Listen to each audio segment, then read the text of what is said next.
Using regular text to compose your documents is fine in most cases, but for something that requires more organization, you might want to try a table. This will let you enter your text in columns and rows instead of lines or paragraphs. To create a new table, just go to Insert, Table, then mouse over the grid to select the number of cells you want. My table's going to be pretty big, 6 columns by 6 rows. Now click, and the table appears in your document where you can start entering your information. If you already have some of your information listed, don't worry, you don't have to start from scratch. Take this version for example. The schedule's kind of hard to read in its current format, but we can easily convert it to a table in just a couple steps. Start by selecting your text, then go to the Insert tab and click Table. Now click Convert Text to Table and choose one of the options here for separating your text. This is how Word knows what to put in each column. My text is separated by tabs in this example, but paragraphs, commas, and other symbols will also work. When you're ready, click OK, and the text will appear in a table. To enter information, just click the cell you want. You can also use the arrow keys on your keyboard to navigate. To insert a column or row, hover outside the table over one of the cell dividers. Notice the plus sign that appears? All you have to do is click, and Word will add a column or row in that location. Deleting columns and rows is just as easy. First, select a cell in the range you want to delete. Then right-click and choose Delete Cells from the menu. In this example, I'm going to select Delete Entire Row, then click OK. So this is looking pretty good. I think I'm ready to add some formatting to make the table easier to read and also give it some color.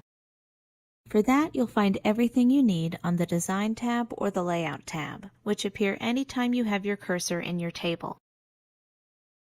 Under Design, you'll find a wide range of table styles to choose from, which you can mouse over for a preview. For the full list, click the drop-down arrow in the corner. How about this one? Once you've chosen a style, you can customize the way it's laid out using the table style options here. For example, you can decide whether or not to use special formatting on the first column or the header row. These will all have a different effect depending on the table style you've chosen, so you might need to experiment to get the look you want. You may have noticed that this table has a border between most of the cells. To add or change the border, just select the cells you want to modify, then look to the Borders group. Here you can select a line style, line weight, and also a color for your border.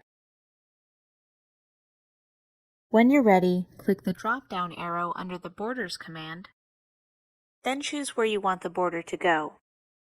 I want mine around the outside of these two cells. You can make further modifications to things like the size and layout of your table by going to the Layout tab. The first thing I'd like to do here is make the table a little bigger overall. I'll start by placing my cursor in the bottom row and then dragging the border to the size I want. When you're ready, click the Distribute Rows command, and the rows will readjust so they're all the same size again. Next, I'm going to select the entire table and then change the text alignment using the options in the Alignment group. I think centered looks the best. Finally, I'd like to combine these two cells into one, also known as merging. This option is useful if your table has data that spans several different columns or rows. Just make sure your cells are selected, then click the Merge Cells command on the Layout tab. The Layout tab gives you many ways to customize your table, so it works for you and the information you want to display. There are still lots of other options to explore, so make sure you give them a try on your own.